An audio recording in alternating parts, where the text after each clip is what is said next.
Collecting the Love, Seeds for Green Roofs, Episode 2, Stratford and the Olympic Park, where I celebrate the wildflowers that I collect the seeds from, talk a little bit about finches, and also talk a lot about green roofs in London and Stratford, and some thoughts on biodiversity net gain and green roofs.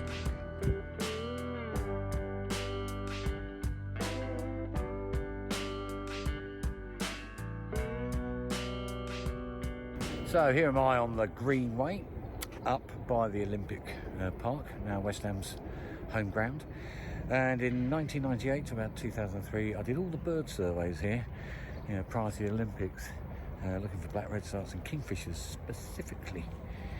And it was a pretty wild, industrial, rundown area. There's still a lot of wildlife.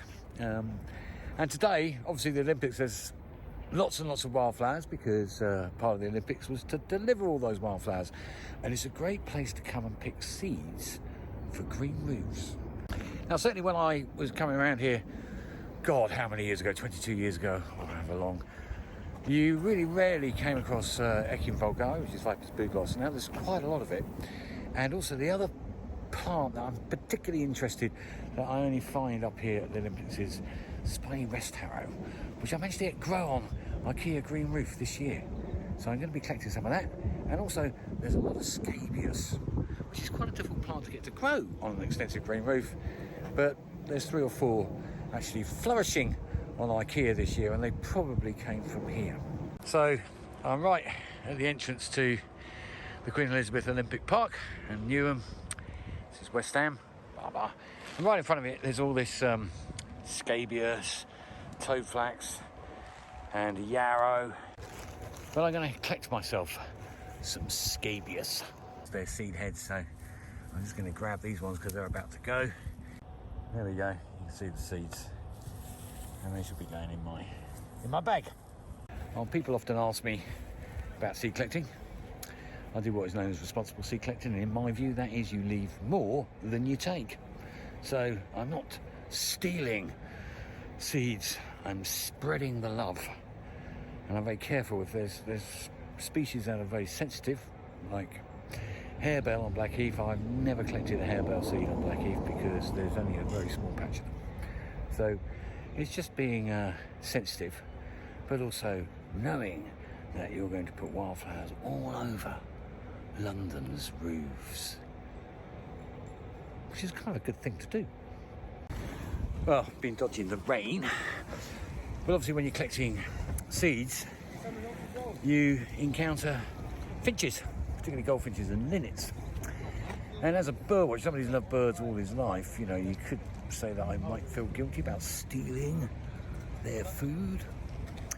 Well, I don't, because when I throw the seeds onto green roofs all over London, I make places for goldfinches and linnets to feed. In fact, I suspect that green roofs across the whole of London are actually one of the reasons why you still can see linnets and goldfinches right in the heart of the city of London. Well, hopefully you can hear the goldfinches. Oh, yeah, there they go. Off they go. Oh, there's still one up there. Just in front of me here, we got knapweed, some ragwort, yarrow, and there's loads of scabious actually. And this particular part on the way to the Olympic Village, which one day, I'll come back to that in a minute. That bit over there's got a lot of Spiny Harrow. Yeah, there's the goldfinch. He's happy up there. He wants to get down here and eat some of this knapweed seed.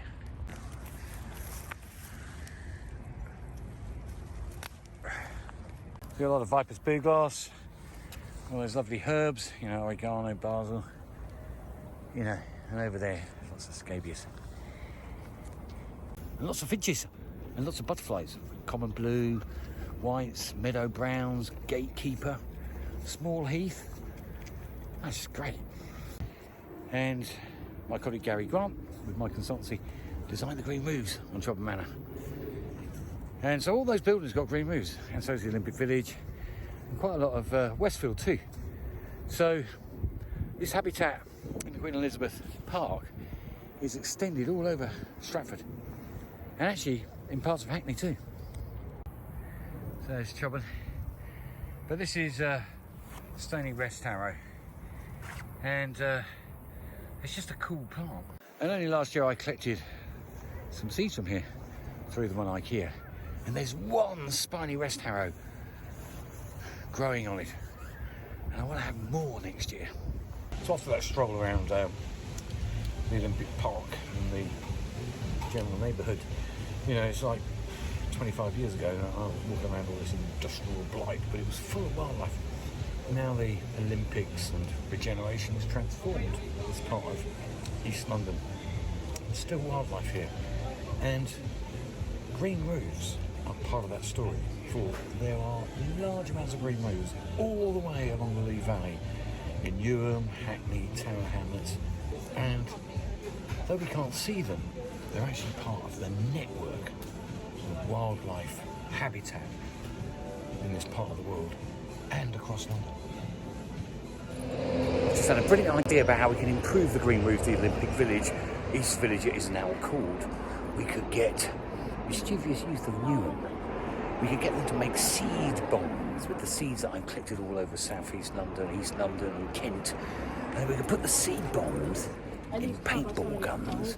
We could get mischievous youths up on the top of these tower blocks with the paintball guns, and we could boom, boom, boom, boom, boom, boom, fire the seed bombs all over the green roofs of the Olympic Village.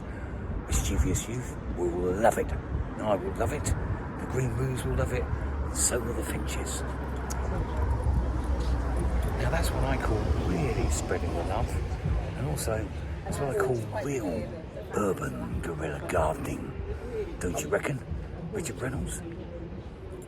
I love what you do, mate, and you're doing it in Totnes now, where I went to college. So I'm now in actually Westfield shopping centre, which is, the roofs are actually covered in green roofs. And why I've come in here is actually over the last 5 years, I've actually found goldfinches and linnets nesting in these bushes, you know, where the shoppers walk around. And you come in early in the morning and you can hear them singing. Now, they're here because of green roofs, which is habitat up there. And the really interesting thing about this is a real conflict for people involved in nature conservation, because this is everything we don't want. But actually, if you really think about it, from a goldfinch point of view, it's got everything it wants. It's got somewhere to nest, and it's got somewhere to feed. But it doesn't fit in with our idea of the green and pleasant countryside. So the point there is, in terms of biodiversity net gain, if we're going to put these big developments up and get biodiversity net gain, we've got to make sure that we get the right plants on the green roofs. And we can't just rely upon these off-the-shelf systems. We've got to deliver real, meaningful biodiversity. And that means native wildflowers, preferably local and regional. And this is what I've managed to forage today. Tesco's bag worth of seeds. It's now going to dry out. Come September, October, I'm going to spread the love. So I'm now leaving Stratford, heading down to East India Dock.